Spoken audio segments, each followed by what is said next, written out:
Hello दोस्तों, कैसे हो? आपका स्वागत है तिरपान स्टडी सेंटर में। आज जो हम करने जा रहे हैं हिस्ट्री का जो है टॉपिक क्लास जो है 12th क्लास के लिए, ठीक है ना। ये इतिहास का होगा 12वीं क्लास के बच्चों के लिए।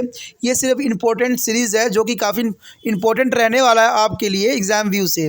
आज जो हम करेंगे इसमें 1857 के विद्रोह के बारे में चित्र का क्या पता चलता है, यानी चित्र के द्वारा हम अध्ययन करेंगे कि ये क्रांति किस प्रकार की थी और इसका क्या अर्थ है। इतिहासकार इन चित्रों का किस तरह से विश्लेषण करते हैं। तो यही क्वेश्चन हमारे लिए है जो कि बहुत महत्वपूर्ण है।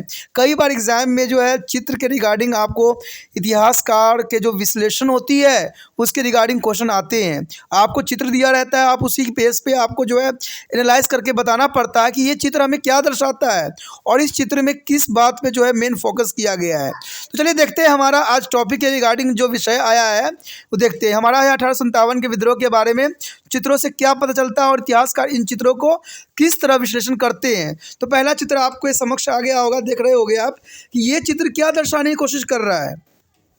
अगर हम बात करें अंग्रेज तथा भारतीय द्वारा तैयार किए गए चित्र सैनिक विद्रोह का एक महत्वपूर्ण रिकॉर्ड रहे हैं।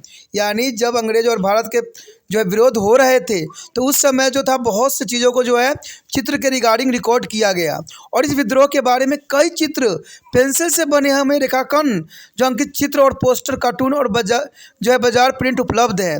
इन चित्रों में जो है उपलब्ध जानकारी का इतिहासकार द्वारा उनके विश्लेषण कुछ इस प्रकार किया गया है। अगर हम पहले चित्र के विषय में अगर चर्चा करें, जानने की कोशिश करें तो आप देख सकते हो कि इसमें किसके विषय में चर्चा किया गया है। यहाँ पर अगर हम एक चित्र देखें तो इसमें साफ जाहिर हो रहा है और साफ दिख रहा है कि एक अंग्रेज अधिकारी है जो कि घोड़े पे बैठा हुआ है। वहाँ पर कुछ लोग जो है तो आखिरी चित्र क्या दर्शाने की कोशिश कर रहा है। कहते हैं अगर हम देखा जाए उस समय अंग्रेज तथा जो है भारतीय द्वारा तैयार किए गए चित्र जो है सैनिक विद्रोह का एक महत्वपूर्ण रिकॉर्ड रहे हैं और इस विद्रोह के बारे में कई चित्र पेंसिल से बनाए गए थे और कुछ जो थे रेखांकन चित्र थे। कुछ पोस्टर के रूप में थे तो कोई कार्टून के रूप में तो कोई बाजार प्रिंट उपलब्ध थे। इन चित्रों में उपलब्ध जानकारी तथा इतिहासकार द्वारा इनके विश्लेषण का वर्णन हमें कुछ मिलता है। अब देखिए पहले चित्र के विषय में जो हम बातें कर रहे थे, कहते अंग्रेज द्वारा बनाए गए चित्र के अंतर्गत आता है। यानी ये चित्र जो थे अंग्रेजों द्वारा बनाए गए थे। अंग्रेज द्वारा बनाए गए चित्र पर जो है तरह तरह की भावनाएं और प्रतिक्रियाएं उत्पन्न होती है जिसको जो है इतिहासकारों ने बहुत तरह के विश्लेषण किया है, हर तरह से समझने की कोशिश को किया है। कहते हैं पहला अगर हम बात करें इनमें कुछ चित्रों में अंग्रेजों को जो है बचाने और विद्रोह को कुचलने वाले अंग्रेज नायकों का जो है गुणगान किया गया है। यानी इस चित्रों में दर्शाया गया है कि उन्होंने किस प्रकार जो है 1857 को जो है कुचल दिया था और इसलिए जो है ब्रिटिश अधिकारियों का गुणगान जो है इन चित्रों में नज़र आता है। कहते हैं इन चित्रों में जो अंग्रेज बचाने के विद्रोह के कुचलने वाले अंग्रेजों के गुणगान दर्शाया गया है। 1859 में टॉमस जेम्स वर्कर द्वारा बनाया गया चित्र रिलीफ ऑफ लखनऊ यानी लखनऊ की राहत इसका एक उदाहरण है।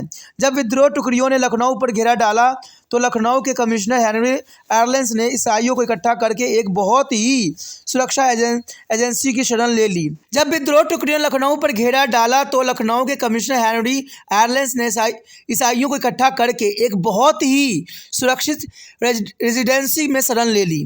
बाद में एरलेंस तो मारा गया परंतु कर्नल इग्ललिस के नेतृत्व में रेजिडेंसी सुरक्षित रही। कहते 25 दिसंबर को जेम्स ऑटम्स और हेनरी हेलवलॉक वहाँ पहुँचे और उन्होंने विद्रोह को जो है तितर बितर कर भी दिया और ब्रिटिश टुकड़ियों को नई मजबूती भी दिया। कहते हैं 20 दिन के बाद भारत में ब्रिटिश टुकड़ियों का नया कमांडर कॉलिंस कैम्पबेल भारी संख्या में सेना लेकर वहाँ पहुँचा और उसने ब्रिटिश रक्षक सेना को घेरे से छुड़ाया। कहते हैं अंग्रेजी इतिहासकारों ने लखनऊ के घेराबंदी का जो है वीरतापूर्ण प्रतिरोध और ब्रिटिश सत्ता को निर्विवाद विजय बताया गया। तो इन चित्रों में हमें इसी बात को जो है दर्शाने की कोशिश किया गया है जो कि अत्यंत महत्वपूर्ण है। कहते हैं अगर हम आगे बात करें तो वर्कर की पेंटिंग कैम्पबेल्स के आगमन के क्षण को दर्शाते हैं। उसे जिस प्रकार विजय मुद्रा में दिखाया गया है उसे लगता है कि रेजिडेंसी में घिरे अंग्रेजों के लिए जो है संकट की घड़ी बीत चुकी है और वो विद्रोह समाप्त हो गया और इसका अर्थ यह है कि अंग्रेज जो है जीत चुके हैं। जो कि पहला चित्र साफ जो है शब्दों में वहाँ पर जश्न की जो है माहौल को दर्शा रहा है। तो ये सारे चित्र जो ये पहले चित्र जो आपके समक्ष था वो जो है रिलीज ऑफ लखनऊ के जो है अंग्रेज़ों के तारीफ में बनाया गया था, जिसमें उन्होंने जो है 1857 क्रांति को बहुत ही कुशलतापूर्वक जो है दमन किया गया था। कहते हैं अगर इन सब कुछ चित्रों के संकट में फंसी जो है अंग्रेज औरतों को बच्चों की पीड़ा तथा वेदना को व्यक्त किया गया है। यहाँ पर आप चित्र देख सकते हो, यहाँ पर जो है एक बच्चा हाथ में है लिया हुआ औरत है और वो जो है अंग्रेजों से दो चार हाथ करती हुई नजर आ रही है। तो ये कुछ चित्र में संकट फंसी जो है अंग्रेज औरतों तथा बच्चों से पीड़ा तथा वेदना की व्यक्त किया गया है। सैनिक विद्रोह के 2 साल बाद जेलेफल नेवडस पेंटन ने इस जो है मेरियम्स स्मृति में नामक चित्र बनाया था, यानी मेमोरियम्स स्मृति में चित्र बनाया था। इस चित्र में अंग्रेज औरत और बच्चों एक घेरे में एक दूसरे से लिपटे दिखाई देते जो है और ये लाचार मासूम लग रहे हैं, मानो किसी प्रकार के भयंकर घड़ी की आशंका में है।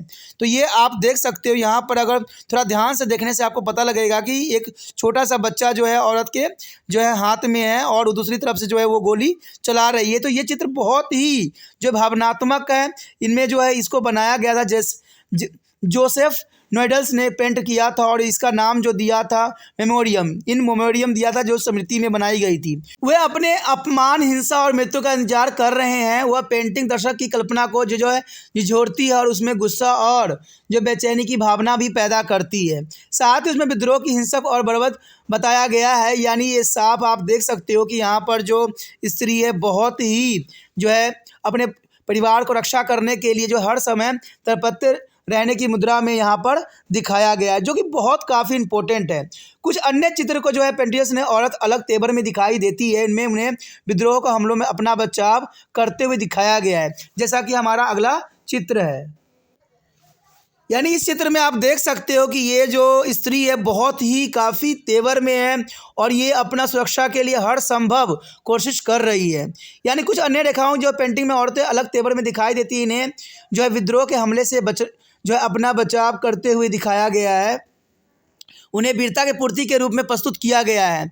एक चित्र में जो है मिस विलियर को अकेले ही विद्रोह को मौत के नींद सुलाते हुए अपनी इज्जत की रक्षा करते हुए दिखाया गया है। सभी ब्रिटिश चित्रों की तरह यह भी जो है विद्रोह के दानवों के रूप में प्रस्तुत किया गया था, यानी अपनी जो है आबरू को बचाने के लिए हर संभव इन्होंने कोशिश किया है। कहते हैं जो ब्रिटेन में क्रोध का वातावरण बनता गया, बदले की जो है मार्ग मजबूत होती गई। विद्रोह के बारे में प्रकाशित चित्रों तथा समाचारों ने हिंसक दमन और प्रतिरोध को और भी अनिवार्य बना दिया। वातावरण ऐसा था कि विद्रोह में आतंकीय अंग्रेजों को जो लगता था कि उन्हें अपनी जो है पराजय का प्रदर्शन करना ही होगा। ऐसे ही एक चित्र में हमें न्याय की एक जो है रूपात्मक जो है स्त्री छवि दिखाई देती है, जिसके एक हाथ में तलवार और दूसरे हाथ में ढाल आपको नजर आ रहा है। तो यानी ये चित्र मुख्य रूप में ये बताने की कोशिश कर रहा है कि उसके चेहरे पर जो है अत्यधिक क्रोध और बदला लेने की तरफ दिखाई दे रही है, यानी इस स्त्री को जो है बदला लेने की तरफ दिखाई दे रही है। इसके साथ जरूर कुछ न कुछ हुआ था। वो सिपाहियों की अपने पैरों तले कुचल रही है, जबकि भारतीय औरत बच्चों की भीड़ भय को कांप रही है। तो ये काफ़ी इंपॉर्टेंट चित्र जो है, जो कि काफ़ी जो है यहाँ पर विचारधारा को प्रस्तुत कर रही है। इसके अतिरिक्त ब्रिटिश प्रेस में असंख्य अन्य तस्वीर और कार्टून भी हैं जो मिमम दमन और हिंसक प्रतिशोध की आवश्यकताओं पर बल दे रहे हैं, जो कि काफ़ी इंपॉर्टेंट है। कहते हैं प्रतिशोध और सबक सिखाने की चाह इस बात पे भी उजागर होती है कि विद्रोहों को कितने नम्र ढंग से जो है मौत के घाट उतारा गया है। उन्हें तोपों के मुंह पर बांध कर उड़ा दिया गया था या फांसी पर जो है लटका दिया गया था। इन सजाओं को चित्र आम पत्र पत्रिकाओं के माध्यम से दूर दूर तक पहुंच रहे थे, जो कि बहुत काफ़ी ज़रूरी था। जब प्रतिशोध की जो है मांग मजबूत हो रही थी, तब जो है नम सुझाव जो है मजाक बनकर ही रह जाते थे। अंत जब गवर्नर जनरल कैनिंग ने जो यह कहा कि नमी और दया भाव से जो है सिपाहियों की वफादारी प्राप्त करने में सहायता मिलेगी, तो ब्रिटिश प्रेस में उसका बहुत ही मजाक उड़ाया गया था, जो कि एक स्वाभाविक बात था। ऐसी बात जो है जब गवर्नर जनरल करेगा तो ये तो स्वाभाविक बात है कि प्रेस वाले इसका मजाक जरूर उड़ाएंगे। कहते हैं हंसमुख व्याक की जो है ब्रिटिश पत्रिका में पंच में प्रकाशित एक कार्टून में कैनेचिंग को एक भाव्य और नेक बुजुर्ग के रूप में दर्शाया गया। उसका जो हाथ था एक सिपाही के सिर पर था, जैसे कि दूसरा चित्र में यहाँ दिखाया गया है। यानी इस चित्र ने साफ यहाँ पर दर्शा दिया है कि सिपाही के सिर पर है जो अभी भी नंगी तलवार के कटार लिए हुआ है। जैसे आप देख सकते हो चित्र में साफ यहाँ चित्र में नज़र आ रहा है, जो एक नंगी कटार जो है तलवार के लिया हुआ है, यानी युद्ध करके व्यक्ति आया है। और कहते हैं ये बहुत ही इम्पोर्टेंट था और दोनों से जो है खून टपक रहा है। यानी आप देखोगे अगर ध्यान से तो तलवार से भी खून के जो है टपक रहे हैं।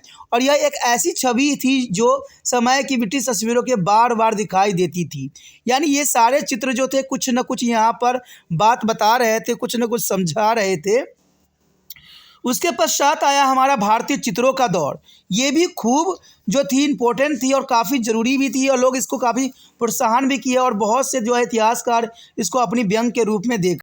भारतीय कलाकारों ने अगर हम भारतीय चित्र की बात करें तो भारतीय कलाकारों ने विद्रोह के नेताओं को ऐसे नायकों के रूप में प्रस्तुत किया जो देश के रणभूमि की ओर ले जा रहे थे। उन्हें लोगों को जो है दमनकारी साम्राज्यवादी शासन के विरुद्ध जो है उत्तेजित करते हुए दर्शाया गया था। यानी जो है दमनकारी साम्राज्यवादी शासन के विरुद्ध जो है उनको काफ़ी उत्तेजित किया गया। और रानी के एक हाथ में घोड़े की लगाम और दूसरे हाथ में तलवार लिए हुए अपनी मातृभूमि की मुक्ति के लिए लड़ाई लड़ते दर्शाया गया। उन्हें एक ऐसे मर्दाना व्यक्तित्व के रूप में चित्रित किया गया था जो शत्रु का पीछा करते हुए ब्रिटिश सिपाहियों की मौत की नींद सुलाते हुए आगे बढ़ रही थी। देश के विभिन्न भागों में बच्चे जो है सुभद्र कुमारी चौहान की इस पंक्तियों को पढ़ते हुए बड़े हो रहे थे। खूब लड़ी मर्दानी हुआ तो झांसी वाली रानी थी। कहते लोग छवियों में रानी लक्ष्मीबाई का जो है काफ़ी पर्याय सैनिक पोशाक में घोड़े पर सवार और एक हाथ में तलवार लिए दिखाया जाता है, जो अन्याय और विद्रोह शासन के जो है दृढ़ प्रतिरोध का प्रतीक मानी गई है। यानी झांसी की रानी के जो है हर जगह हर एक बच्चों के लिए एक आइडल के रूप में यहाँ प्रस्तुत किया गया है। अगर हम बात यहाँ पर करें अगर कंक्लूज़न की, निष्कर्ष की, तो ये बात साफ हो जाता है और साफ कर देना भी सही रहेगा कि इन चित्रों से ये पता चलता है कि उन्हें बनाने वाले ने चित्रकार किस सोच के व्यक्ति थे और वो क्या कहना चाहते थे। इन चित्रों और कार्टूनों के माध्यम से हम उन लोगों के बारे में भी जान सकते हैं जो इन चित्रों को प्रशंसा या आलोचना करते थे। ये चित्र जो है केवल अपने समय की भावनाओं को ही व्यक्त नहीं करते थे, उन्होंने संवेदनाओं को भी आकार दिया था। ब्रिटिश में छप रहे चित्रों से उत्तेजित होकर वहाँ की जनता विद्रोहियों को जो निर्ममता के साथ कुचल डालने के लिए आवाज़ उठा रही थी और दूसरी भारतीय राष्ट्रवादी चित्र हमारी जो है राष्ट्रवादी कल्पनाओं को साकार करने में सहायता दे रही थी। तो ये सारे चित्र जो है एग्ज़ाम व्यू से काफ़ी इंपॉर्टेंट है, जिसको आपको समझना चाहिए। कई बार जो है आजकल आपको पता ही है कि केस स्टडी जैसे क्वेश्चन आते हैं और इसी के रिगार्डिंग क्वेश्चन भी पूछ लिया जाता है चित्रों के रिगार्डिंग। अगर चित्र आपको समझ रहेगी, सोच रहेगी, तो आप अच्छा उसका एनालिसिस कर सकते हो, अच्छे जो है अपना विचारधारा दे सकते हो, जिससे एग्जामिनर आपको पूरे मार्क्स देने के लिए विवश हो जाए। तो ये चित्र जो है एग्जाम व्यू से मैंने बताया था कि जो एग्जाम होने वाले हैं उसमें ऐसे क्वेश्चन जो है एग्जामिनर का सबसे फेवरेट क्वेश्चन के रूप में रहा है। मैं एक बार फिर से जो है क्वेश्चन दोहरा देता हूँ कि 1857 के विद्रोह के बारे में चित्रों से क्या पता चलता है और इतिहासकार इन चित्रों का किस तरह से विश्लेषण करते हैं। तो ऐसा क्वेश्चन जो है एग्जाम में हमेशा ही रहा है और आने के चांसेस भी रहेंगे। इसी के साथ जो है दोस्तों हमारा टॉपिक आज खत्म हो रहा है, ठीक है। अगर आपको अच्छा लगा तो लाइक शेयर सब्सक्राइब जरूर कीजिए। अगर पहली बार अगर आप वीडियो देख रहे हो, पहली बार मेरे चैनल पे आए हो, तो सब्सक्राइब करना आपका फ़र्ज़ बन जाता है। सब्सक्राइब करने से ये होगा कि जो भी मैं आप क्लास के रिगार्डिंग कोई भी वीडियो डालूंगा उसका नोटिफिकेशन जो है समय समय पर आपको प्राप्त होता रहेगा। अगर सब्सक्राइब नहीं कीजिएगा, अगर आप दोबारा से तिरपान सेंटर पर आने की कोशिश कीजिएगा तो वहाँ पर आप तिरपान लिखिएगा तो जो है वो तिरपस कर देगा, ठीक है। जो आप गूगल पर सर्च करेंगे वो तिरपस कर देगा, जिससे वजह से आप जो है मेरे वीडियो का जो है फ़ायदा नहीं उठा पाओगे। तो सोचिए मत, विचार मत कीजिए, सब्सक्राइब कीजिए। आप सोचते होइएगा कि मेरे जो एग्ज़ाम खत्म हो जाने के मेरा क्या ज़रूरत है तिरपान स्टडी सेंटर से, ठीक है, तो इसलिए सब्सक्राइब नहीं करने का सोचिएगा। लेकिन दोस्तों ऐसा नहीं है, तिरपान स्टडी सेंटर जो है बहुत हेल्पफुल है। क्योंकि ये जो है आपके 8th class 9th 10th 11th 12th जो आर्ट्स के सब्जेक्टों को कवर करता ही है, प्लस जो है ये NIC बोर्ड के जो है 10th +2 को भी कवर करता है। साथ में BA जो है फर्स्ट ईयर से लेकर 6 सेमेस्टर तक बच्चों के लिए ये अग्रसर रहेगा आर्ट्स सब्जेक्ट में। तो सोचिए नहीं, विचार नहीं कीजिए, काफ़ी जो है तिरपान स्टडी सेंटर का फ़ायदा ही फ़ायदा है, ठीक है। अगर आप मुझे प्रोत्साहित करोगे तो आपके लिए मैं तरह तरह के वीडियो बनाऊँगा जो आपको फ़ायदा पहुँचाएगा। एग्ज़ाम के तौर पर मैं आपको जो है पेपर भी आपको सोल्यूशन करके दिखाऊंगा जो आपके लिए फ़ायदेमंद रहेगा। अगर नहीं सब्सक्राइब कीजिएगा मेरा मनोबल घटेगा कीजिएगा तो हो सकता है कि आपको फिर दोबारा मैं ना वीडियो बनाऊं और आपको फ़ायदा ना पहुंचाऊं। तो अभी भी नहीं सोचिए, मेरा जितना आप फैलाइएगा, जितने दूसरे बच्चों के साथ शेयर कीजिएगा, उतना जो है मैं आपके लिए कार्य करने में अग्रसर रहूँगा। ठीक है दोस्तों, इसे सोचिए मत, विचार मत कीजिए, अभी सब्सक्राइब कीजिए और अपने व्हाट्सएप स्टेटस पे लगाइए और दूसरे बच्चों के साथ भी शेयर कीजिए। ठीक है दोस्तों, अपना ध्यान रखना। बाय।